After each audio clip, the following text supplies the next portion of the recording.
తెలంగాణ ప్రభుత్వం 1,00,000 ఉద్యోగాలు ఇవ్వగలుగుతుందా? 1,00,000 ఉద్యోగాలు ఉంటే కనుక ఎక్కడ ఏ రంగంలో ఖాళీలు ఉన్నాయి? ప్రభుత్వ రంగంలో ఎంత, ప్రైవేట్ రంగంలో ఎంత?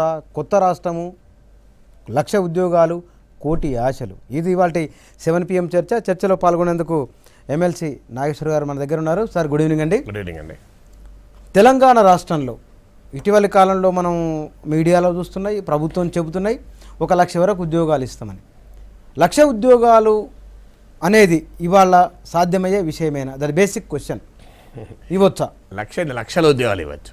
నిజంగా ఒక ప్లానింగ్ ఉండి, ఒక థాట్ ప్రాసెస్ ఉండి, దాని ఎఫెక్టివ్ ఇంప్లిమెంటేషన్ అంటే 1,00,000 కాదు లక్షల ఉద్యోగాలు ఇవ్వచ్చు. నేను మీరు తర్వాత వివరాలు చెప్తాను, ఎలా ఇవ్వచ్చు, ఎక్కడెక్కడ ఇవ్వచ్చు, ఏ రంగంలో ఇవ్వచ్చు కూడా. అందువల్ల ప్రభుత్వానికి ఉండాల్సిందల్లా ఒక దార్శనికత, ఆ దార్శనికతకు ఆచరణలో పెట్టే నాయకత్వం, ఆ ఆచరణలో ఉండే వేగం, ఒక సృజనాత్మకత, ఇవన్నీ ఉంటే ఖచ్చితంగా ఇవ్వచ్చు, అనుమానమే లేదు. ఇవ్వడానికి తెలంగాణలో అన్ని హంగులు వనరులు ఉన్నాయి. ఉండాల్సిందల్లా రాజకీయ సంకల్పం, రాజకీయ నిజాయితీ. కానీ మొత్తం చూస్తే కనుక ఇవాళ ప్రభుత్వ రంగంలో ఉన్న ఉద్యోగిత కంటే కూడా ప్రైవేట్ రంగంలో చాలా ఎక్కువ ఉంది. కానీ ప్రభుత్వ రంగంలో ఇవాళ చాలా డిపార్ట్మెంట్లలో ఉద్యోగులు లేరనే ఒక చర్చ ఉంది. నిర్దిష్టంగా కాకపోయినా రమారమి కొన్ని ఖాళీలు అయితే ఉన్నాయి. కానీ వీటన్నిటిని అడ్జస్ట్మెంట్ చేసుకోవడానికి నిధుల సమస్య వస్తుంది కదా? నిధుల సమస్య రాదు. ఎందుకు రాదంటే ప్రభుత్వము నిజంగా కొత్త ఉద్యోగాలు ఇవ్వడం లేదు. ఆల్రెడీ ఉన్న ఉద్యోగాలకు బడ్జెట్ శాంక్షన్ ఉంటుంది. ఇచ్చేది ఏంటి? ఒక ఉద్యోగి రిటైర్ అయితే ఇంకోని అపాయింట్ చేస్తున్నారు. ఇప్పుడు నేను రిటైర్ అయితే, ఉదాహరణకు ఇప్పుడు నేను రిటైర్ అయితే నాకు 1,50,000 జీతం ఉంటుంది. నా ప్లేస్లో ఇంకోరు అపాయింట్ అయినప్పుడు 30,000 జీతం ఉంటుంది యూనివర్సిటీలో. అంటే ఒక్క ఉదాహరణ చెప్తున్నాను. అంటే నేను రిటైర్ అయ్యి నా ప్లేస్లో కొత్త లెక్చరర్ అపాయింట్ అయితే రాష్ట్ర ప్రభుత్వానికి 1,20,000 మిగులుతాయి. ఇలా ప్రతి ఉద్యోగి, మీరు ఒక స్కూల్ టీచరు రిటైర్ అయితే, హెడ్ మాస్టర్ రిటైర్ అయితే మీకు 50,000 60,000 ఉంటుంది. పెన్షన్ ఒక 20,000 ఇచ్చింది అనుకుందాం, 15,000. కొత్త టీచర్కు 20,000 ఉంటుంది, అంటే 35,000, ఇంకా 25,000 ఆదాయం ఉంటుంది. అందువల్ల ఒక ప్రభుత్వ ఉద్యోగి రిటైర్ అయినప్పుడు ఇచ్చే పెన్షన్తో పాటు కూడా కొత్తగా వచ్చేటువంటి ఉద్యోగి ఇచ్చే జీతం తక్కువగా ఉంటుంది కనుక భారం కాదు, వాస్తవంగా ప్రభుత్వానికి మిగులు ఏర్పడుతుంది. అందువల్ల ఇవాళ ప్రభుత్వాలు ప్రజలకు పౌర సేవలు సమర్థవంతంగా అందాలి అంటే ఉన్న పోస్టులన్నీ నింపాలి. ఇవాళ ఉదాహరణకు ప్రభుత్వ పాఠశాలలో చాలా పోస్టులు ఖాళీగా ఉన్నాయి. అంటే ప్రతి సబ్జెక్ట్కు టీచర్ ఉండాలి. ఉదాహరణ లాంగ్వేజ్ పండిట్స్ ఉన్నారు, ఇంగ్లీషు, తెలుగు, హిందీ, ఈ 3 భాషలు అయితే నేర్పాలి కదా. ఎన్ని స్కూళ్ళలో చూడండి మీరు లేరు. హై స్కూల్స్లో చాలా ఏళ్ల పాటు ఫిజిక్స్ లెక్చరర్లు, మ్యాథ్స్ లెక్చరర్లు ఖాళీ ఉన్నాయి, ఇప్పటికి కూడా ఖాళీలు ఉన్నాయి. అందువల్ల మీరు ప్రతి స్కూల్లో విద్యా హక్కు చట్టం ప్రకారం ప్రతి 30 మందికి ఒకరిని అని కనుక నియమిస్తే ఆటోమేటిక్గా కొన్ని వేల టీచర్ పోస్టులు తెలంగాణలో ఖాళీ అవుతాయి. తెలంగాణ అవసరం కూడా, ఎందుకంటే తెలంగాణలో స్కూల్ డ్రాప్అవుట్స్ చాలా ఎక్కువగా ఉన్నాయి. అలాగే 20% పోలీసు ఉద్యోగాలు ఖాళీ ఉన్నాయి. ఉదాహరణ చెప్తున్నాను, ఇది కేంద్ర ప్రభుత్వం చెప్పింది, మీరు ఇట్లా పోలీసు ఉద్యోగాలు ఖాళీ పెట్టడం ప్రమాదకరం అని చెప్పి. మేమన్నది ఏంటంటే శాసనమండలి కూడా మనం రైజ్ చేస్తాం. దురదృష్టవశాత్తు ప్రభుత్వం నుంచి నిర్దిష్ట సమాధానం రాలేదు. అంతకుముందు కిరణ్ కుమార్ రెడ్డి ప్రభుత్వం ఉన్నప్పుడు రైజ్ చేస్తాం, అప్పుడు ఆయన ఒప్పుకున్నాడు, పని చేయలేదు. ఇప్పుడు ప్రభుత్వం అసలు దాని గురించి మాట కూడా మాట్లాడలేదు. నేనేమన్నా అంటే ఎవ్రీ ఇయర్ ఒక జాబ్స్ క్యాలెండర్ ఇవ్వండి. ఇప్పుడు యూపీఎస్సీ ఉంటుంది, సివిల్ సర్వీస్ నోటిఫికేషన్ ఎప్పుడు వస్తుందో మీకు తెలుసు, ప్రిలిమ్స్ ఎగ్జామ్ ఎప్పుడు వస్తుందో, మెయిన్స్ ఎగ్జామ్ ఎప్పుడు వస్తుంది, రిజల్ట్ ఎప్పుడు వస్తుంది, అపాయింట్మెంట్ ఆర్డర్లు ఎప్పుడు వస్తుంది, ట్రైనింగ్ ఎప్పుడు వస్తుంది, ఇప్పుడే తెలుసు. కానీ మన రాష్ట్ర ప్రభుత్వంలో 5 ఏళ్ళకోసారో 10 ఏళ్ళకోసారో వస్తుందో రాదో తెలియదు. డిఎస్సీ ఉమ్మడి రాష్ట్రంలో తెలంగాణ రాష్ట్రంలో కొత్తగా పెట్టారు. ఇప్పుడు మీరు మార్చాలి కదా. నేనేం చెప్పినా అంటే జాబ్స్ క్యాలెండర్ పెట్టండి, పెట్టి కానిస్టేబుల్ ఉద్యోగం నుంచి డిప్యూటీ కలెక్టర్ ఉద్యోగం వరకు, టీచర్ పోస్ట్ నుంచి డిఎస్పీ ఉద్యోగం వరకు మీరు 50 ఇస్తారా, 100 ఇస్తారా, 500 ఇస్తారా, ఉన్న పరిస్థితి పెట్టి ఇవ్వండి. కానీ దానికి ఒక నిర్దిష్టమైన డేట్కు పరీక్ష పెట్టండి. ఇక నీకు వయో పరిమితులు పెంచమని అడగటోళ్ళు ఉండరు, కోర్టు కేసులు ఉండవు. ఇప్పుడు యూపీఎస్సీలో సివిల్ సర్వీసెస్కి ఎక్కడైనా ఉంటానయా? మీకు ఎందుకు చేత కాదు? దీనికి చేయాలంటే తెలంగాణ పబ్లిక్ సర్వీస్ కమిషన్ సమర్థవంతంగా చెప్పేయాలి. అక్కడ రాజకీయ నిరుద్యోగులను పైరవకాలను తీసుకుపోయిస్తారు, వాడు రోజు తప్పులు చేస్తుంటాడు. అందువల్ల మనకు యూపీఎస్సీ పైన ఎందుకు కేసులు రావు, ఏపీపీఎస్సీ పైన ఎన్ని కేసులు అసలు? తెలంగాణలోనైనా ఈ కార్యక్రమం వదిలేసి తెలంగాణ పబ్లిక్ సర్వీస్ కమిషన్కు పైరవికారులను, రాజకీయ నిరుద్యోగులను నియమించకుండా నిజాయితీ కలిగినటువంటి సమర్థవంతులను కనుక నియమిస్తే ఖచ్చితంగా ఈ ఉద్యోగాలను ఒక క్రమబద్ధ చేయొచ్చు, పద్ధతి ప్రకారం నింపచ్చు, పౌర సేవలే పడతాయి. మీరు ఇవాళ ప్రతి గ్రామంలో ఒక పబ్లిక్ హెల్త్ సెంటర్ ఉండాలి, ఒక ఏఎన్ఎం నర్సు ఉండాలి కదా, ఒక అర్బన్ హెల్త్ సెంటర్ ఉండాలి. హైదరాబాద్ లాంటి నగరాల్లో మీరు చూడండి కొన్ని ఇప్పుడు మన వరంగల్ ఎంజిఎం హాస్పిటల్ నేను చాలాసార్లు చెప్పిన విశాఖపట్నం కింగ్ జార్జ్ హాస్పిటల్లో కార్డియాలజీ యూనిట్ ఉంటుంది 1.5 మంది కార్డియాలజిస్టులు ఉంటారు మనకు వరంగల్ ఎంజిఎంలో కార్డియాలజీ విభాగం లేదు పరిస్థితి దారుణం మీకు ఆశ్చర్యం వేస్తుంది 2Dకో మిషన్ తీసుకోవడం లేడు మీకు మిషన్ ఖాళీగా ఉన్నది నేను చాలాసార్లు చెప్పాను మా మామయ్యకు మా ఫాదర్ ఇన్ లాకు హార్ట్ అటాక్ వస్తే ఇబ్బంది పడ్డాం మేమే ఉరికి ఆఖరికి ఒక ప్రైవేట్ డాక్టర్ దొరకదు పట్టుకున్నాం ఏం కర్మ పట్టాలండి ఏం మళ్ళీ ఆరోగ్య శాఖ మంత్రులే అక్కడ ఆ జిల్లా నుంచి ఉంటారు ఎప్పుడు గతంలో ఉన్నారు ఇప్పుడు కూడా ఉన్నారు నేను మొన్న కూడా డిప్యూటీ చీఫ్ మినిస్టర్ చెప్పిన అన్నకు మొదలు ఇదన్నా కనీసం చేయండి ఎందుకు మనం ఇప్పటిదాకా ఆంధ్ర పాలకుల మీద చేస్తాం ఇప్పుడు మనమే వచ్చినాం కదా అధికారం మన తెలంగాణ ఎందుకు చేయం వచ్చే నెల కూడా కాలేదు కదా అంటే డాక్టర్ అపాయింట్ చేసడానికి 6 నెలలు పడుతుందా నెల రోజుల్లో మిసైల్ తయారు చేస్తున్నారు సార్ ఇప్పుడు ఇంకా నెల కూడా కాకపోతే ఇంకెప్పుడు 6 నెలలు పడతావు డాక్టర్ అపాయింట్మెంట్ ఇవ్వడానికి నేను అనేది ఓకే రైట్ మీ ఆర్గ్యుమెంట్ ఓకే కానీ ప్రభుత్వం కొంత సెట్ అయిన తర్వాత అవన్నీ మీరు అన్న క్వశ్చన్లు వస్తాయేమో ఇవాళ మీరు స్కూల్ విషయాన్ని ప్రస్తావించారు ప్రభుత్వం కూడా తన ఎజెండాలో చెప్తున్నది కేజీ నుంచి పీజీ వరకు అని కేజీ నుంచి పీజీ వరకు విద్యను తీసుకొని పోతే కనుక ఎంతమంది కేవలం ఆ విద్యారంగ వ్యవస్థలోనే కొత్త ఉద్యోగాలు ఇవ్వచ్చు లేదా ఉన్న వాళ్ళనన్నా వీళ్ళు చెప్పేది కేజీ టు పీజీ ఫ్రీ అంటారు ఇప్పుడు ఫ్రీ కాకపోతే ఏమన్నా డబ్బులు ఉన్నాయా గవర్నమెంట్ కాలేజీలో ఫీజు ఇంత ఉంటుంది దాదాపు నెగ్లిజిబుల్ కాదు అందరికి ఫీజు ఫ్రీ కదా ఇప్పుడు కూడా ఫ్రీగానే ఉన్నది కొత్తగా ఫ్రీ నాకు నిజంగా అర్థం కాదు కేజీ టు ఉస్మాన్ సిట్లో మీరు చదివితే అది ఎన్సీఆర్టీ సిలబస్తో కలుపుకొని మొత్తం ఇంగ్లీష్ మీడియంలో అన్ని సౌకర్యాలతో అట్లా పెట్టాలి అనేది అదే అన్ని ఒక నైబర్హుడ్ స్కూల్స్ పెట్టి ప్రైవేట్ స్కూళ్ళను తలదన్నే రీతిలో ప్రభుత్వ పాఠశాలలు పెట్టి ఉచితంగా చెప్పితే అప్పుడు కేజీ టు పీజీకి అర్థం ఉంటుంది ఇప్పుడు ఉన్నట్లు ఉంచి కేజీ టు పీజీ అంటే ప్రయోజనం లేదు అట్లా పెడితే కొన్ని వేల పోస్టులు వస్తాయి మీకు అమర్త్య సేన్ నోబెల్ అర్థశాస్త్రంతో మాట అంటాడు మీరు మానవాభివృద్ధిలో ఇన్వెస్ట్ చేయండి అటు ఉద్యోగాలు వస్తే ప్రజల జీవన ప్రమాణాలు పెరుగుతాయి ఇప్పుడు ఉదాహరణకు మీరు ఒక మండలంలో ఒక పశువుల ఆసుపత్రి పెట్టారు అనుకోండి ఇటు 4 ఉద్యోగాలు దొరుకుతాయి ప్రభుత్వ ఉద్యోగాలు అదే సమయంలో పశువుల ఆరోగ్యం బాగుపడుతుంది మీరు ప్రతి గ్రామంలో ఒక ప్రైమరీ హెల్త్ సెంటర్ పెట్టారనుకోండి ఒక ఏఎన్ఎం పోస్ట్ ప్రతి గ్రామంలో దొరుకుతుంది కానీ అదే సమయంలో గ్రామంలో ఆరోగ్యం బాగుపడుతుంది మీరు ఒక మంచి నాణ్యత కలిగినటువంటి ఆశ్రమ పాఠశాల ఇప్పుడు ఎస్సీ ఎస్టీ సబ్ ప్లాన్ ఉంది ఎస్సీ ఎస్టీ సబ్ ప్లాన్ పైన మీరు రోడ్లు వేసినామని చెప్పి వేయకుండా డబ్బులు మింగకండి మంచి స్కూల్లో ఆశ్రమ పాఠశాల పెట్టండి ఎన్టీ రామారావు ఆశ్రమ పాఠశాల పెడితే ఇవాళ ఎవరెస్ట్ శిఖరం ఎక్కించడం ఇవాళ ఎవరెస్ట్ శిఖరం పైన ఎస్ఆర్ శంకరన్ ఫోటో పెట్టారు పిల్లలు తెలంగాణ బిడ్డలు ఎందుకు పెట్టినరు ఆ ఎస్ఆర్ శంకరన్ పెట్టిన పుణ్యమా అని చెప్పి ఇవాళ ఆశ్రమ పాఠశాలలు ఇవాళ ఉన్నాయి వాటిని నిర్వీర్యం చేశాం మనం మీరు మండలానికో 2 మండలాలకో డివిజన్కో ఒక ఆశ్రమ పాఠశాల పెట్టండి ఎస్సీ ఎస్టీ బిడ్డలు బీసీ బిడ్డలు చదివించండి పేద అగ్రకులాలు ఉన్న పేద బిడ్డలు చదివించండి మీరు మైనార్టీల బిడ్డలు గవర్నమెంట్ కూడా అదే అంటుంది గవర్నమెంట్ అంటుంది చెయ్యమని అంటున్నాం గవర్నమెంట్ అంటున్నది 7 నెలల రోజులు చూసాం ఇంకా 6 నెలలు చూస్తాం భయ్ మాకేం అభ్యంతరం లేదు కానీ ప్రాసెస్ మొదలు పెట్టాలి కదా ఇవాళ మేము ఇప్పుడు కొన్ని కాంట్రాక్ట్ ఉద్యోగులు ఉన్నారు మీ కాంట్రాక్ట్ అవుట్సోర్సింగ్ ఉద్యోగులను మీరు హామీ ఇచ్చారా లేదా ఇచ్చారు కదా ఇవాళ పరిస్థితి 30 తారీఖు వాళ్ళ టర్మ్ అయిపోతుంది 30 తారీఖు తర్వాత వాళ్ళు ఉండరు మొన్న జూనియర్ లెక్చరర్ కొంతమందిని జూనియర్ లెక్చరర్లు కాదు మొత్తం రాష్ట్రంలో ఉన్న కాంట్రాక్ట్ అవుట్సోర్సింగ్ ఉద్యోగుల ఇలా జీవన మరణ సమస్య 30 తారీఖు తర్వాత లేదు అసలు మార్చిలో అయిపోతుందంటే మేము ఏప్రిల్ 30కి అయిపోవాల్సిందే మేము కొట్లాడి పోయి చీఫ్ సెక్రటరీ కలిసి మేము గవర్నర్కు వినతి పత్రం ఇచ్చి పోయి అడిగినాం అయ్యా ఇది నేను రాష్ట్ర కాంట్రాక్ట్ అవుట్సోర్సింగ్ ఉద్యోగుల సంఘానికి కూడా గౌరవాధ్యక్షుని అయ్యా మీరు కొత్త ప్రభుత్వం వచ్చేది అక్కడ వీళ్ళు ఉంచండి కొత్త ప్రభుత్వం వీళ్ళ సంగతి చూసుకుంటుంది అన్నారు కొత్త ప్రభుత్వం వచ్చింది నేను 5 రోజుల నుంచి కేసీఆర్ గారు అపాయింట్మెంట్ అడుగుతున్నాను నిజంగా ఆవేదనతో చెప్తాను నాకేం కోపం కాదు మీరు గమనించండి ఈ 3 నెలల్లో నేను ఎక్కడ టీవీలో మాట్లాడినా ఈ ప్రభుత్వాన్ని ఒక్క మాట విమర్శించలే శాసన మండలి కూడా విమర్శించలే ఎందుకంటే కొత్త రాష్ట్రం కొత్త ముఖ్యమంత్రి కోటి ఆశలు కొత్త అవకాశం ఇద్దాం కొన్ని రోజులు చూద్దాం అని కామన్నా నాకే అపాయింట్మెంట్ ఇస్తలేరు ఇప్పటికీ సీఎం అడిషనల్ పిఎస్కు వెంకటనారాయణకు అజిత్ రెడ్డిలకు వెంకటనారాయణ 4 రోజుల నుంచి ఫోన్ చేస్తున్నాను అజిత్ రెడ్డికి ఇలా పొద్దున్న అపాయింట్మెంట్ అడుగుతున్నాయి దేనికి నా పర్సనల్ పని కాదు కాంట్రాక్ట్ కాదు నాకు పదవి ఇవ్వమని కాదు నాకు ఏమైనా కాంట్రాక్ట్ ఇవ్వమని అరే నేను కాంట్రాక్ట్ ఉద్యోగుల సమస్యల మీద పోయి రిప్రజెంటేషన్ మీరు అన్నది కాంట్రాక్ట్ ఎంప్లాయీస్ కదండి ఒకవేళ కనుక కాంట్రాక్ట్ ఎంప్లాయీస్ అంటే రకరకాల సమస్యలు దాంట్లో బయటకు వస్తున్నాయి కాంట్రాక్ట్ ఎంప్లాయీస్ని రెగ్యులర్ చేసినప్పటికీ కూడా ప్రభుత్వ రంగంలో ఇంకా ఎన్ని ఉద్యోగాలు ఇచ్చేందుకు అవకాశం ఉంది అసలు వాళ్ళు రెగ్యులర్ తర్వాత చెప్తా సార్ ఇప్పుడు 30 తర్వాత వాళ్ళు ఉద్యోగం ఉండలేదు అది అడుగుతున్నారు వాళ్ళు ఎక్స్టెన్షన్ ఆ ఎక్స్టెన్షన్కి పోతే రిప్రజెంటేషన్ తీసుకుంటలేరు సార్ అపాయింట్మెంట్ ఇస్తలేరు వీళ్ళు అపాయింట్మెంట్ ఇవ్వలేదు నేను ఇప్పుడు ఓపెన్ ఆన్ రికార్డ్ చెప్తున్న V6లో నేను ఇంతవరకు ఆ మాట చెప్పలేదు 5 రోజులు నడుతున్నా మీరు ఎక్కడ ఊహిస్తారా ఎమ్మెల్సీలకు అపాయింట్మెంట్ ఉండదా అలా ప్రొఫెసర్ కె నాగేశ్వరికి అపాయింట్మెంట్ కొంత గొప్ప జనాన్ని తెలుసున్నాడు కదా అవునా కదా మరి నాకే అపాయింట్మెంట్ లేకపోతే ఇంకెవరికి ఉంటుందండి? ఎస్ ఎస్ ఈ ప్రోగ్రాం చూస్తున్న టీఆర్ఎస్ మంత్రులు నాయకులు మీరన్నా చెప్పండి, ఇది న్యాయమా?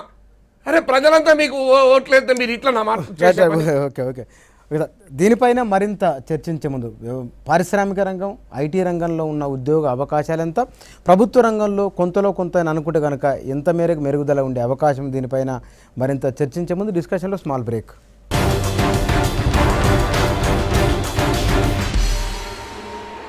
Welcome back. మనతో పాటు లైవ్లో జాయిన్ అవుతున్నారు పారిశ్రామిక రంగ నిపుణులు హరిశ్చంద్ర ప్రసాద్ గారు. హరిశ్చంద్ర ప్రసాద్ గారు, గుడ్ ఈవినింగ్ సార్. తెలంగాణ రాష్ట్రంలో ఇప్పుడున్న పారిశ్రామిక విధానంలో ప్రభుత్వం కూడా కొన్ని మార్పులు చేయాలనుకుంటున్నది. కొత్తగా ఎన్ని ఉద్యోగాలు వచ్చే అవకాశం ఉంది అటు ఐటీ రంగం నుంచి ఇటు పారిశ్రామిక రంగం నుంచి?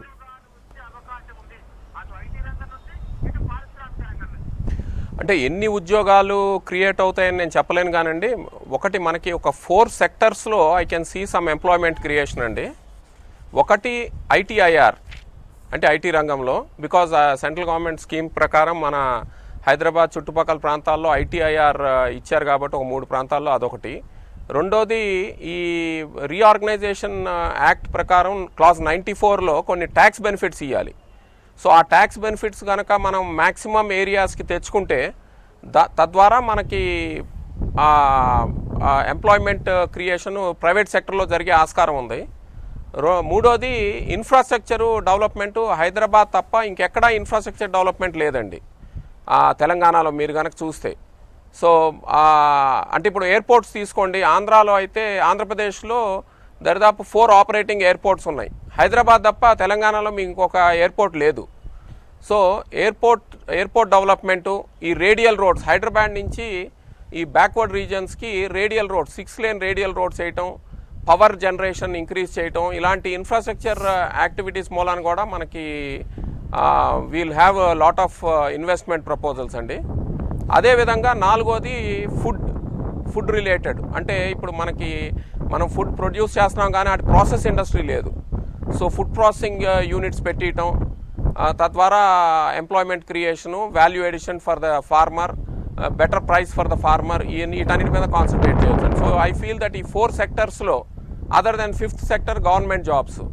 So I will not be able to comment on the government jobs, but ఈ 4 సెక్టర్స్లో డెఫినెట్గా మనం క్రియేట్ చేయొచ్చు. ఇంకోటి మనం చూడాల్సింది ఏంటంటే ఈ పిఎస్యూస్, సెంట్రల్ పిఎస్యూస్ నుంచి ఇన్వెస్ట్మెంట్స్, అదొకటి మనకి ఇంపార్టెంట్ అండి. సెంట్రల్ పిఎస్యూస్ నుంచి ఇన్వెస్ట్మెంట్స్, ఒక steel plant in Khammam district అని అన్నారు. అలా ఇంకొన్ని మన రామగుండంలో అక్కడ ఇదివరకు మనకి ఎఫ్సిఐ అవన్నీ ఉండేవి. సో అలాంటివన్నీ మళ్ళీ తీసుకొచ్చి ఇన్వెస్ట్ చేస్తే బాగుంటుంది. తద్వారా కూడా మనం కొంత ఎంప్లాయ్మెంట్ యాంకర్ యూనిట్స్ని తీసుకురావచ్చు. యాంకర్ యూనిట్స్ వస్తే ఎస్ఎంఈస్ డెవలప్ అవుతాయి. So lot of blue collar jobs can be created, unskilled jobs and skilled jobs also can be created. Yes sir, మీరు స్కిల్డ్ అన్స్కిల్డ్ అన్నారు కాబట్టి వ్యవసాయ రంగంలో ఈ ఫుడ్ ప్రాసెసింగ్ సంబంధించిన దాంట్లో అంటే ఎంతవరకు ఉండొచ్చు? ప్రభుత్వం ఏ చర్య తీసుకుంటే, ఎలాంటి చర్యలు తీసుకుంటే ఎంత మేరకు ఉద్యోగాలు ఎక్కువ వచ్చే అవకాశం ఉంది? ఇప్పుడు సెంట్రల్ గవర్నమెంట్లో ఒక స్కీమ్ ఉందండి మనకి. ఆ స్కీమ్ ప్రకారం ఫుడ్ పార్క్స్ అని ఎస్టాబ్లిష్ చేయొచ్చు. దాని ప్రకారం మనకి ఒక ఫుడ్ పార్క్ ఇక్కడ అప్రూవ్ అయ్యి ఉంది తెలంగాణలో. అది స్మార్ట్ ఆగ్రో అని చెప్పి ఆ ఒక్క ఫుడ్ పార్కే అప్రూవ్ అయ్యి ఉంది. అయితే స్టేట్ గవర్నమెంట్ చొరవ తీసుకుని ఇలాంటి ఫుడ్ పార్క్స్ ఎవ్రీ సెంటర్లో హబ్ అండ్ స్పోక్ మెకానిజంతో ఎవ్రీ సెంటర్లో డెవలప్ చేస్తే దానికి కావాల్సిన కోల్డ్ స్టోరేజ్లు అండ్ లాజిస్టిక్స్ సపోర్ట్ కనుక state government through its infrastructure development కనుక ఇస్తే మనం we can we can establish the food parks అండి. ఫుడ్ పార్క్స్ ద్వారా we can bring in all the process units. మనకి ఆటోమేటిక్గా ప్రాసెస్ యూనిట్స్కి there are lot of income tax and excise duty benefits అండి built in. So that we can take advantage. వాస్తవానికి తెలంగాణలో చాలా మటుకు గ్రామీణ ప్రాంతాలకు సంబంధించిన యువకులు ఎక్కువ ఉన్నారు. పారిశ్రామిక రంగాన్ని తీసుకుంటే మీరు ఇందాక అన్నారు స్కిల్డ్ అన్స్కిల్డ్ అని. ఈ అన్స్కిల్డ్కి సంబంధించిన వాళ్లకు అంటే రమారమి అనుకుంటే కనుక 10వ తరగతి డ్రాప్ అవుట్లో ఎక్కువ ఉన్నారు కాబట్టి తెలంగాణలో వాళ్ళకు మనం ఎంత మేరకు ఇవ్వచ్చు అనేది ఒక అంచనా. అంటే ఒకటండి, గవర్నమెంట్ చేయాల్సిన పని ఏంటంటే జాబ్ క్రియేషన్ చేయాలి అంటే జాబ్ యాక్సెప్టబిలిటీ క్రియేట్ చేయాలండి. ఇప్పుడు ఈ unskilled boys and girls who are there, ఈ 10th క్లాస్ ఫెయిల్ అయ్యో పాస్ అయ్యో, they are looking for employment. వీళ్ళందరికీ మనం స్కిల్స్ డెవలప్మెంట్ నేర్పాలి త్రూ ఐటీఐస్ అండ్ పాలిటెక్నిక్స్. ఈ ఐటీఐ పాలిటెక్నిక్ని ఇండస్ట్రీని అడాప్ట్ చేసుకోమనాలి. ఇప్పుడు మనకి ఇండస్ట్రీస్, లార్జ్ ఇండస్ట్రీస్కి సిఎస్ఆర్ కింద 1% 2% స్పెండ్ చేయాలి కాబట్టి వాళ్ళు కంపల్సరీగా దాని కింద మోస్ట్లీ స్కిల్స్ డెవలప్మెంట్ మీద ఎక్కువ మనం కాన్సన్ట్రేట్ చేయాలి. ఇప్పుడు మీరు చూడండి, మనకి గ్రోత్ ఉంటే ఒక ఫిట్టరు, ఒక వెల్డరు, ఒక టాపీ మేస్త్రి ఎవరు దొరకరండి సరైన వాళ్ళు. బార్ బెండర్స్ కూడా దొరకరు. అంటే ఎందుకంటే వాళ్ళలో స్కిల్స్ డెవలప్మెంట్ లేదు. ఈ 10th క్లాసు పాస్ అయిన పిల్లల్ని మనం ట్రైనింగ్ ఇస్తే డెఫినెట్గా they will find lot of employment and quality work కూడా వస్తుందండి. మనకి ఇప్పుడు క్వాలిటీ వర్క్ కూడా లేదు. ఈవెన్ ఫార్మింగ్లో క్వాలిటీ వర్క్ లేదు, ఇండస్ట్రీలో కూడా క్వాలిటీ వర్క్ లేదు, కన్స్ట్రక్షన్లో కూడా క్వాలిటీ వర్క్ లేదు. దీంతోనే ఇంకొకటి యాడ్ చేయదలుచుకున్నానండి నేను, just for the record sake. మన ఆంధ్రప్రదేశ్లో ఎస్పెషలీ తెలంగాణ రీజియన్లో, హైదరాబాద్ చుట్టుపక్కల కనుక మీరు చూస్తే both regions, Andhra Pradesh and Telangana, because of the power cuts, because of the high interest rates, and last 5 years ambiguity prevail avtanto our SMEs are not doing well andi, chala bad ga unnai, chala NPAs avutunnai, non performing assets. So government should come out with a sick industrial policy also to revive this. And ikkada manam ee unskilled vallandarni manam training ichukunte వాళ్ళని skilled labor కింద చేయొచ్చు.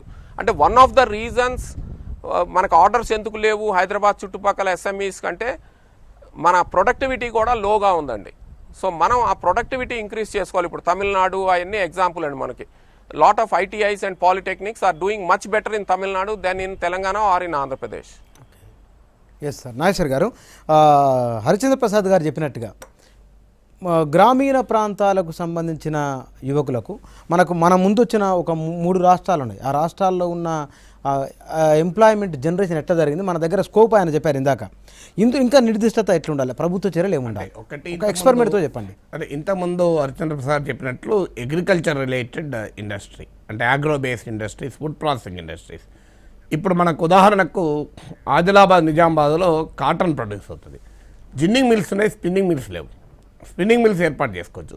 నిజామాబాద్లో పసుపు పడుతుంది, మీకు చాలా చోట్ల నల్గొండ, వరంగల్లో మిర్చి పడుతుంది. ఇక్కడ ప్రాసెసింగ్ యూనిట్స్ లేవు. మీకు పసుపు లిక్విడ్ తయారు చేసి మిర్చి కారం లిక్విడ్ తయారు చేసి దుబాయ్కి కూడా గల్ఫ్ కూడా ఎక్స్పోర్ట్ అవుతాయి. ఇది వరంగల్ జిల్లా నుంచి మిర్చి వెళ్ళి మీకు కేరళ పోతుంది. కేరళలో ప్రాసెసింగ్ అయ్యి గల్ఫ్కి ఎక్స్పోర్ట్ అవుతుంది. మనం ప్రాసెసింగ్ యూనిట్లు పెట్టుకోలేమా? అలాగే మీకు రెండవది, ఈ హైదరాబాద్ పక్కన, హైదరాబాద్లో 1 కోటి మంది ప్రజలు ఉన్నారు. ఈ 1 కోటి మంది ప్రజలకు పండ్లు, కూరగాయలు, పూలు, కోడిగుడ్లు, కోళ్ళు ఇవన్నీ కావాలి.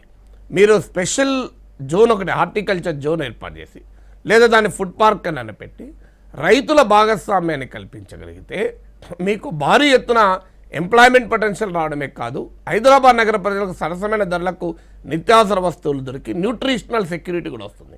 అందువల్ల ఈ ఆగ్రో బేస్డ్ ఫుడ్ ప్రాసెసింగ్ ఇండస్ట్రీస్కి హరిచంద్ర ప్రసాద్ గారు చెప్పినట్లు సెంట్రల్ గవర్నమెంట్ ఇన్సెంటివ్స్ కూడా ఉన్నాయి కనుక దీన్ని అద్భుతంగా డెవలప్ చేయొచ్చు. మీకు రెండవది, ఇప్పుడు ఆయన ఆ ఉమ్మడి ఆంధ్రప్రదేశ్లో ఉన్న 45% అటవీ ప్రాంతం తెలంగాణలో ఉన్నాయి. ఇవాళ మీకు నార్త్ ఈస్టర్న్ స్టేట్లో కూడా బ్యాంబూను ఒక industrial, bamboo based industries, bamboo furniture, bamboo flooring, bamboo house, bamboo నుంచి మెడిసిన్స్ తీయడం వరకు కూడా ఉంది. మన దగ్గర ఏం వాడుతున్నాం మనం? ఏమీ లేదు. ఒక మన్ననూరులో ఇస్తారాకులు తయారు చేస్తారు అంతే, మహబూబ్నగర్ జిల్లాలో. ఇలా ఫారెస్ట్ బేస్డ్, ఫారెస్ట్ ప్రొడ్యూస్ నుంచి వచ్చేటువంటి, అంటే ఫారెస్ట్లను, అడవులను నరకకుండా అడవులను పరిరక్షిస్తూ అడవులను ఉపయోగించుకొని మనం చేయాలి. ఎస్, దాంట్లో నేను అనేది ఏంటంటే ఇందులో అంటే ఇవన్నీ పాలసీగా తీసుకుంటూ వస్తుంది, కానీ వీటిలో ఎంత ఉద్యోగాలు, ఉదాహరణ నేను అంటాను సార్, మీరు లెక్కల మీద చాలా ఇంట్రెస్ట్. లెక్కలంటే ప్రభుత్వ ఉద్యోగాలు 1,43,000 ఖాళీలు ఉన్నాయి అంటున్నారు. ప్రైవేట్ ఉద్యోగాల్లో ఖాళీలు అనేది ఉండదు, గ్రోత్ను బట్టి ఎంప్లాయ్మెంట్ కొత్తగా ఎంత అనేది అంటే ఎవరు లెక్కలేయలేరు. లెక్కలేయాలి అనేది కరెక్ట్ కాదు కూడా. ఇప్పుడు మీకు అవకాశాలు చెప్తున్నారు, మీరు చేస్తే అది అవుతుంది, చేయకపోతే ఏం కాదు కదా. అందువల్ల దాన్ని చేసినప్పుడు మీరు ఉదాహరణకు ఫ్లవర్స్ ఎక్స్పోర్ట్ ఇలా 10 టన్నులు చేసేది 100 టన్నులు చేసింది అనుకోండి, ఉదాహరణకు ఆటోమేటిక్గా ఎంప్లాయ్మెంట్ పెరుగుతుంది. 10 టన్నులు కాదు, 1000 టన్నులు ఉత్పత్తి చేయడానికి ఇవాళ export Rajiv Gandhi international airport ఉంది. ఫ్లోరికల్చర్ మనం డెవలప్ చేసుకోగలిగితే మీరు నెదర్లాండ్స్లో ఒక గులాబీ పువ్వు 1 నుంచి 2 డాలర్లు ఉంటుంది, ఏది మనం ఎక్స్పోర్ట్ చేయలేమా? అందువల్ల ఇది అవకాశం. అలాగే పౌల్ట్రీ ఇండస్ట్రీ, మీరు గవర్నర్ ప్రసంగంలో కూడా చెప్పారు, తెలంగాణలో పౌల్ట్రీ ఇండస్ట్రీ డెవలప్ అయ్యడానికి బ్రహ్మాండమైన అవకాశం ఉంది. ఇంకొక అదనపు రంగం చెప్తాను, హరిచంద్ర ప్రసాద్ చెప్పిన కాదు, దానికి అదనంగా టూరిజం సెక్టార్ ఉంది. తెలంగాణలో 45% ఫారెస్ట్ ఉంది, ఈకో టూరిజం డెవలప్ చేయొచ్చు. మీరు ఆదిలాబాద్ లాంటి అడవుల్లో కొండల్లో అడ్వెంచర్ టూరిజం డెవలప్ చేయొచ్చు. బుద్ధిస్ట్ సర్క్యూట్స్ ఉన్నాయి నల్గొండ, అలాగే మీకు ఆదిలాబాద్ ఈ ప్రాంతం అంతా జైన్ సర్క్యూట్స్ ఉన్నాయి.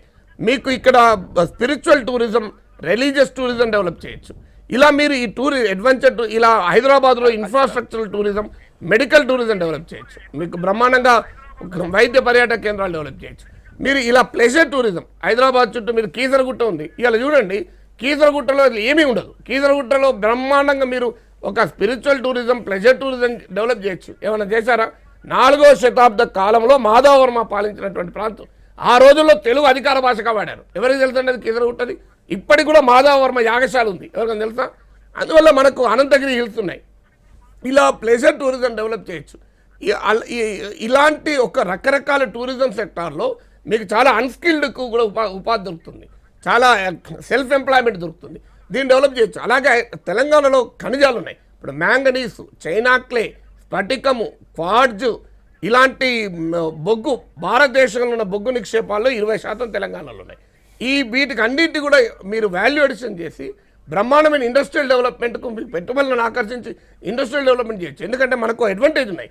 తెలంగాణలో మీరు హరిచంద్ర ప్రసాద్ చెప్పినట్టు ఎయిర్ కనెక్టివిటీ లేదు, కానీ రైల్ కనెక్టివిటీ గ్రాండ్ ట్రంక్ రూట్లో ఉన్నాం. ఇంకా రైల్వే లైన్ల అభివృద్ధి కావాలి. మనకు పెద్దపల్లి నుంచి నిజామాబాద్ రైల్వే లైన్ ఇప్పటికి 10 ఏళ్ల తరబడి పట్టుకుంటున్నాం. అదొక్క డెవలప్ చేస్తున్నా నీకు సున్నప్రాయి రా మెటీరియల్ మీకు ట్రాన్స్పోర్ట్ అయ్యి సిమెంట్ పరిశ్రమ బ్రహ్మాండంగా అభివృద్ధి అయ్యడానికి అవకాశం ఉంది. ఓకే సార్, మీకు ఇంకొక ఉదాహరణ కూడా చెప్తాను. మనకు జాతీయ రహదారులు ఉన్నాయి. మ్యానుఫ్యాక్చరింగ్ సెక్టార్లో ఈ జాతీయ రహదారులు ఎంబడి మ్యానుఫ్యాక్చరింగ్ జోన్స్ కనుక ఏర్పాటు చేసుకోవచ్చు.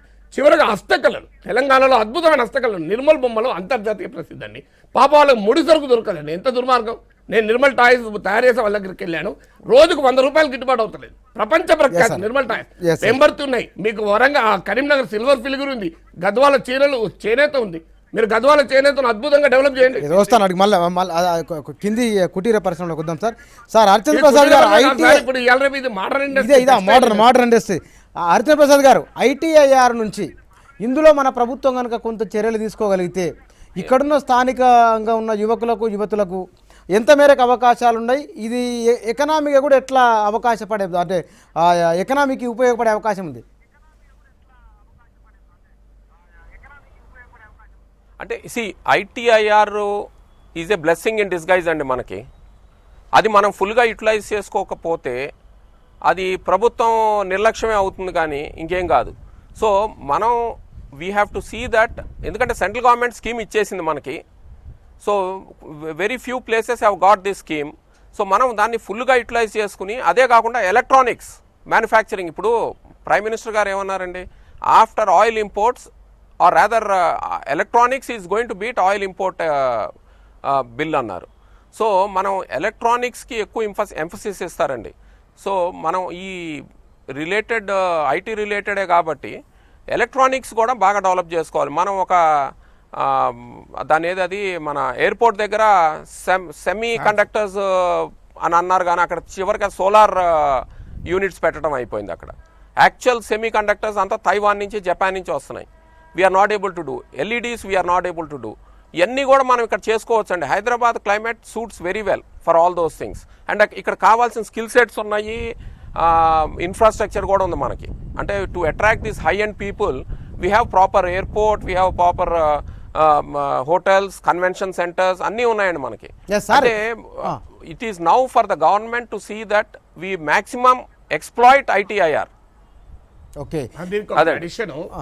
హైదరాబాద్లో ఐటీఐఆర్ ప్రాజెక్టును మనం పూర్తిగా స్థానిక యువతకు దానికి ఎంప్లాయ్మెంట్ రావాలంటే మన ఇంజనీరింగ్ ఎడ్యుకేషన్లో కంప్లీట్గా క్వాలిటేటివ్ చేంజ్ కావాలి. నేను శాసన మండలిలో కూడా ఇది రైజ్ చేస్తే ముఖ్యమంత్రి గారు ఆన్సర్ చేస్తూ మా ఆలోచనలో ఉంది అన్నారు, ఆర్థిక మంత్రి గారు కూడా అన్నారు.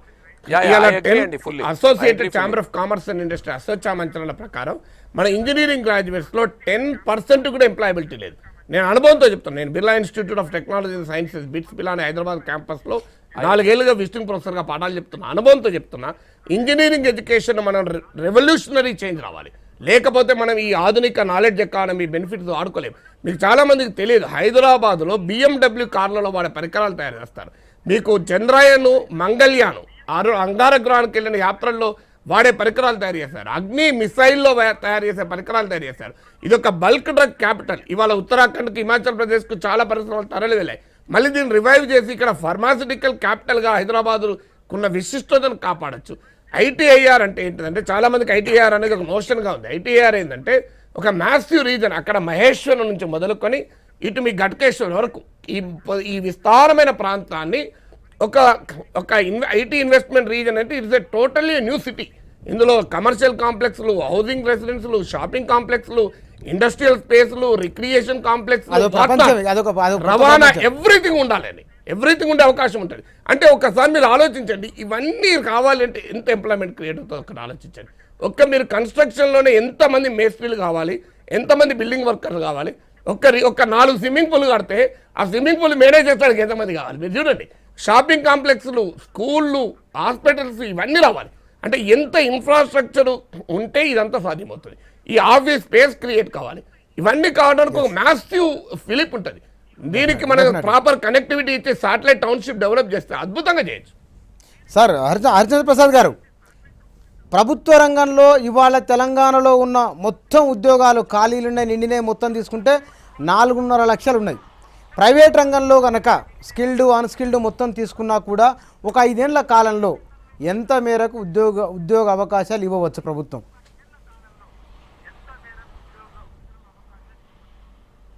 అంటే ఇంతకు నారాయణ గారు అన్నట్టు మనం ఇన్ని ఉద్యోగాలు ఇవ్వగలుగుతారని మనం చెప్పలేమండి. ఎందుకంటే బేసికల్లీ గవర్నెన్స్ ఎలా ఉంటుంది అనేది ఇంపార్టెంట్ అండి. Governance is the most important, transparency is the most important thing. ఈ ల్యాండ్ అలొకేషన్ దగ్గర నుంచి రిసోర్స్ అలొకేషన్ అంతా ఇంపార్టెంట్ అండి. మనం ఇప్పుడు దాకా మనం మాట్లాడుకున్న ఈ 5-6 sectors are very potential sectors. మనం గనక ఈ 5-6 సెక్టర్స్ మీద ఎక్కువ కాన్సన్ట్రేట్ చేయటం, అంటే రూరల్ అంటే ఫుడ్ ప్రాసెసింగ్ అదంతా, దాని తర్వాత ఇన్ఫ్రాస్ట్రక్చర్ డెవలప్మెంట్, దాని తర్వాత ఈ ఐటీఐఆర్ని ఫుల్గా యూటిలైజ్ చేసుకోవటం, తర్వాత ఈ ట్యాక్స్ బెనిఫిట్స్ ఏదైతే బద్దీను హరిద్వార్లో ఉన్నాయో అలాంటి ట్యాక్స్ బెనిఫిట్స్ అండర్ 94 క్లాజ్ 94 ఇంత చెప్పా కదా, దాని ప్రకారం మనం ఎంత ఏరియాకి ఎంత విస్తీర్ణానికి తెచ్చుకోగలుగుతాం. అది కూడా గవర్నమెంట్ ల్యాండ్స్ ఉన్న దగ్గర తెచ్చుకోవాలండి. ప్రైవేట్ ల్యాండ్స్ అంటే మళ్ళీ వాటికి రేట్లు పెరిగిపోతాయి ఆ ట్యాక్స్ బెనిఫిట్స్ ఉంటాయి. తద్వారా మనం ఈ ప్రాసెస్ ఇండస్ట్రీస్ ఎన్ని తెచ్చుకోగలుగుతాం. తర్వాత public sector units, central public sector units మనం స్టీల్ ప్లాంట్స్ లాగా, పెట్రోకెమికల్ ప్లాంట్స్ లాగా ఇట్లా ఎన్ని తెచ్చుకోగలుగుతాం. సో ఇవన్నీ కూడా మనం ఒక చాలా ప్లాన్డ్గా, చాలా సిస్టమేటిక్గా మనం వెళ్తే కానీ అది అవ్వదండి. అది ఎందుకంటే ఇట్స్ ఎన్ యాపిల్ కార్ట్, ఎప్పుడైనా పడిపోవచ్చు. సో జాగ్రత్తగా దీన్ని హ్యాండిల్ చేయాల్సి ఉంటుంది. సమగ్రమైన పారిశ్రామిక విధానం ఉంటే ఇప్పుడు మీరు చెప్తున్న అంచనాలు అందుకోవడానికి ఎంతకాలం పట్టవచ్చు?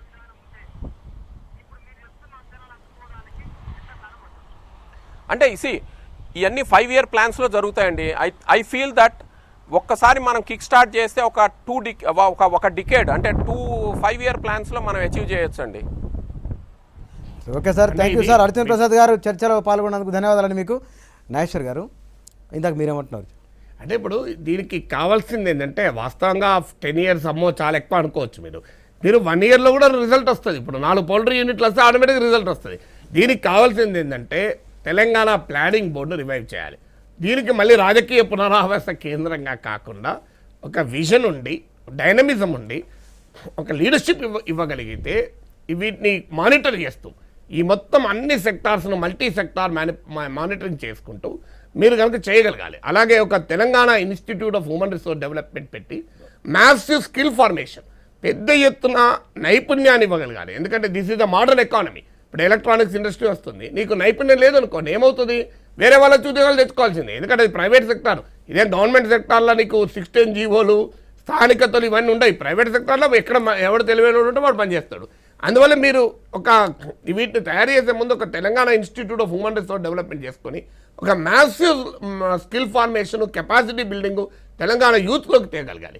దీన్ని ఒక యుద్ధ ప్రాతిపదిక వార్ ఫూటింగ్గా చేయగలగాలి. ఇండస్ట్రీతో కొలాబరేట్ అవుతూ ఒక వార్ ఫూటింగ్ దీన్ని చేయగలిగినాం అనుకోండి, దీన్ని అద్భుతాలు చేయడానికి అవకాశం ఉంటుంది. అయితే దీనికి అవకాశం కూడా ఉంది. ఇప్పుడు ఉదాహరణకు ఎగ్జిస్టింగ్ ఇండస్ట్రీకి మీరు లింకేజెస్ ఇవ్వచ్చు. ఇప్పుడు సింగరేణి కాలనీస్ కొన్ని వేల మంది ట్రైన్ చేయగలుగుతుంది. Telangana state road transport corporation కొన్ని వేల మంది తయారు చేస్తారు. హైదరాబాద్లో ఉన్న స్టార్ హోటల్స్కు కొన్ని వందలాది మంది యువతను మన హాస్పిటాలిటీ సెక్టార్లో ట్రైన్ చేయొచ్చు. కార్పొరేట్ హాస్పిటల్స్ను మీరు చేయొచ్చు. దీనికి నేను శాసనమండలిలో ప్రపోజల్ కూడా పెట్టాను. ఏ కంపల్సరీ ట్రైనింగ్ యాక్ట్ ఒకటి తెచ్చి, అంటే నిర్బంధ శిక్షణ చట్టం తెచ్చి ఖచ్చితంగా ప్రైవేట్ సెక్టార్ అయినా పబ్లిక్ సెక్టార్ అయినా ట్రైన్ చేయాల్సిందే అని మనం కండిషన్ పెట్టచ్చు. ఈ ట్రైనింగ్ను మానిటర్ చేయొచ్చు.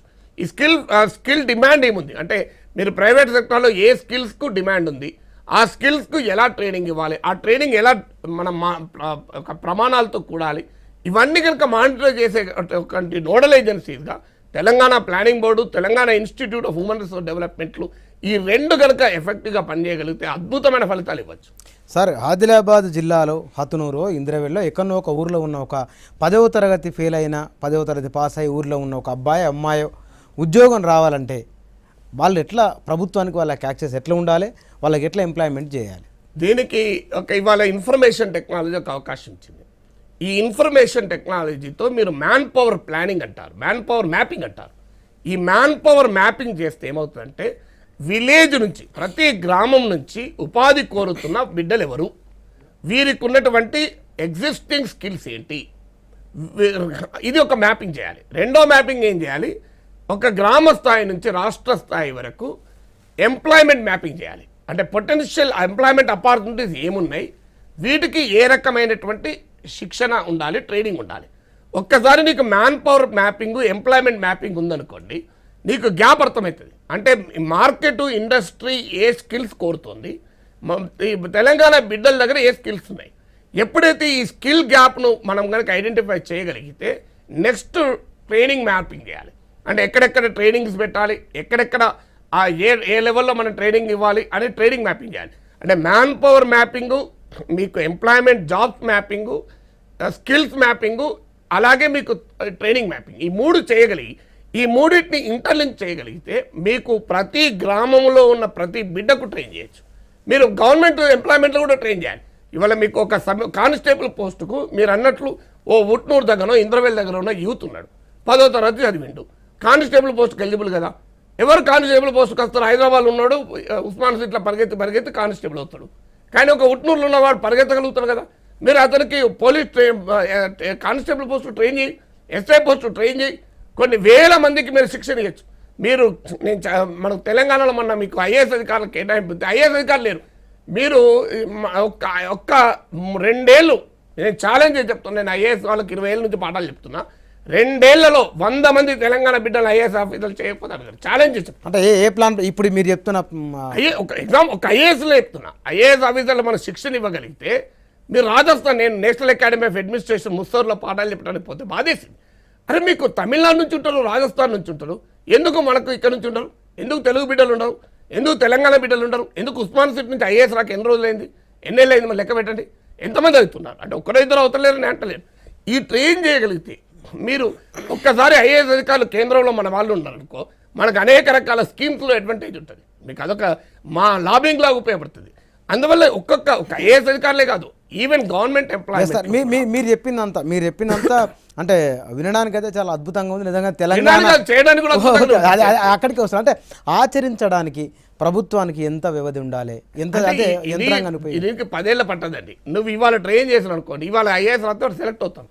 ఇవాళ ట్రైన్ చేసావు అనుకోండి, నువ్వు ఒక టెక్నాలజీలో రేపు పొద్దున ఉద్యోగం దొరుకుతుంది. ఏం 6 నెలలు 7 పట్టదండి.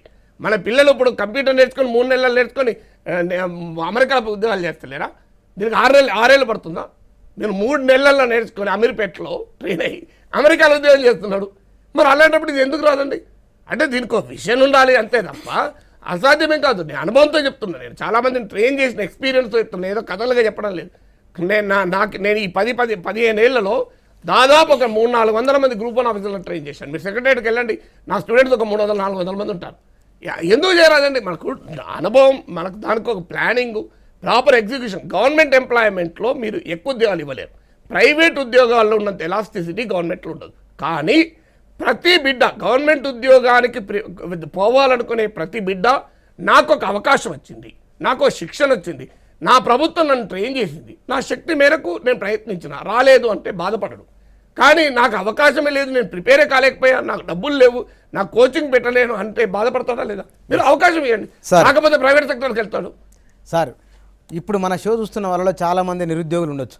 ప్రభుత్వ రంగంలో ఉన్న ఉద్యోగాలు ఇవి ఒక ఏడాదో రెండేళ్ళు అయితే కనుక మొత్తం ఫిలప్ చేయడానికి ఎన్ని ఉన్నాయి, ఏడాది రెండేళ్ళలో వాటిని ఫిలప్ చేసే ఛాన్స్ ఏమైనా ఉందా? ఇప్పుడున్న అంచనా ఏంటంటే 1,43,000 మంది ఉన్నాయని. ఫిలప్ చేస్తానికి ఇది ఇప్పుడు existing government can be expanded. మీకు ప్రతి ఊర్లో మంచి స్కూల్ ఉందా, ప్రతి ఊర్లో మంచి హాస్పిటల్ ఉందా, ప్రతి ఊరికి ఒక 5-6 అంశాలు నేను చెప్తాను. ఒక మంచి పాఠశాల, ఒక మంచి ఒక 2-3 ఊర్లకు కలిపి 5 ఊర్లకు కలిపి ఒక పశువుల ఆసుపత్రి, ఒక ప్రైమరీ హెల్త్ సెంటర్, మండలంలో ఒక మంచి హాస్పిటల్, డివిజన్ స్థాయిలో ఒక పెద్ద హాస్పిటల్, జిల్లా స్థాయిలో ఒక సూపర్ స్పెషాలిటీ హాస్పిటల్, ప్రతి ఊర్లో మంచినీటి సదుపాయం, ప్రతి ఊర్లో sanitation, green cover, forest cover, మీకు సాయిల్ టెస్టింగ్ ల్యాబ్లు, ప్రతి ఊర్లో అగ్రికల్చర్ టెక్నాలజీ మేనేజ్మెంట్ సర్వీసెస్, ఒక ఆగ్రో బేస్డ్ అగ్రి బిజినెస్. ఇప్పుడు చైనాలో అగ్రి బిజినెస్ డెవలప్ చేశారు. ప్రతి ఊర్లో ఇవన్నీ ఇవ్వగలిగితే ఎన్ని ఉద్యోగాలు వస్తే మీద చెప్పండి. ప్రతి ఒక మండలంలో ఒక పౌల్ట్రీ ట్రైనింగ్ సెంటరు, ఇవన్నీ పెట్టారనుకోండి, ఎన్ని అవకాశాలు జరుగుతుంది మీరు ఆలోచించి. దానివల్ల ఆర్థిక అభివృద్ధి జరుగుతుంది. మీరు ఉద్యోగాల కొరకు ఉద్యోగాలు ఇచ్చిన కాదు ఇది, దీనివల్ల ఆర్థిక అభివృద్ధి కూడా జరుగుతుంది. ఉద్యోగాలకు ఉద్యోగాలు ఇచ్చిన కాదు ఇది. మీరు ఒక మంచి పాఠశాల పెట్టామనుకోండి, ఒక 10 మందికి ఉపాధ్యాయ పోస్టులు వస్తాయి కాదు, కొన్ని వేల మంది బిడ్డలకు మంచి చదువు వస్తుంది. దానివల్ల ఎంత ప్రయోజనం. ఈ ఒక్క ఉదాహరణ చెప్తాను. చదువు చెప్తే నేను మందమరిలోని సింగరేణి కాలేజ్ ఉన్నత పాఠశాలలో 10వ తరగతి చదివాను. First batch student. నా క్లాస్లో సింగరేణి కాలేజ్ జనరల్ మేనేజర్ కొడుకుండే, సింగరేణి కాలేజ్ వాచ్మెన్ కొడుకుండే నా క్లాస్మేట్స్. మొన్న మేము 10వ తరగతి బ్యాచ్ వాళ్ళందరం కలిసిన మా ఇంట్లో. వాళ్ళిద్దరు ఉన్నారు. ఇద్దరిలో జనరల్ మేనేజర్ కొడుకు విప్రోలో పనిచేస్తున్నాడు. ఈ వాచ్మెన్ కొడుకు ఒక మల్టీనేషనల్లో టీమ్ మేనేజర్ ఉన్నాడు. అంటే జనరల్ మేనేజర్ కొడుకు కన్నా వాచ్మెన్ కొడుకు ఎక్కువ ఉన్నాడు. జనరల్ మేనేజర్ ఆ రోజుల్లో మేము చదువుకున్న రోజుల్లో మాకు రేకుల ఇళ్ళల్లో ఉంటే మేము వాళ్ళ ఇల్లు యుద్ధలపూడి సులోచన నవలలో ఉండే ఇల్లుండే. అయినా ఇవాళ ఎట్లా డెవలప్ అయినావు? కేవలం చదువు కదా. ఒకసారి నేను బెల్లంపల్లిలో బాబు క్యాంప్లో రేకుల ఇంట్లో ఉండి చెరువుకు పోయి బిందెలు పట్టుకొని నీళ్ళు పోసుకొని నెత్తి మీద పెట్టుకొని వచ్చినోని. మరి నేను చదువుకున్న దానికి ఇలా యూనివర్సిటీ ప్రొఫెసర్గా ఉన్నా. అందువల్ల మన బిడ్డలకు చదువు నైపుణ్యం ఇస్తే అద్భుతాలు చేస్తానికి అవకాశం. ఓకే సార్, చర్చలో పాల్గొని మాట్లాడేందుకు ధన్యవాదాలండి నాగేశ్వర్ గారు. తెలంగాణ ప్రభుత్వ రంగంలో, ప్రైవేట్ రంగంలో కొంత నిర్దిష్టమైన ప్రతిపాదన, నిర్దిష్టమైన ప్రణాళిక ఉంటే కనుక అనుకున్న దానికంటే కూడా ఎక్కువనే ఉద్యోగాలు ఇవ్వచ్చు, అనుకున్న దానికంటే ఎక్కువనే ఖజానాకు పరిపుష్టి కూడా వచ్చే అవకాశం ఉంది. ఇది వాటి 7 PM చర్చ. రేపు మరో చర్చలో కలుద్దాం. నమస్కారం.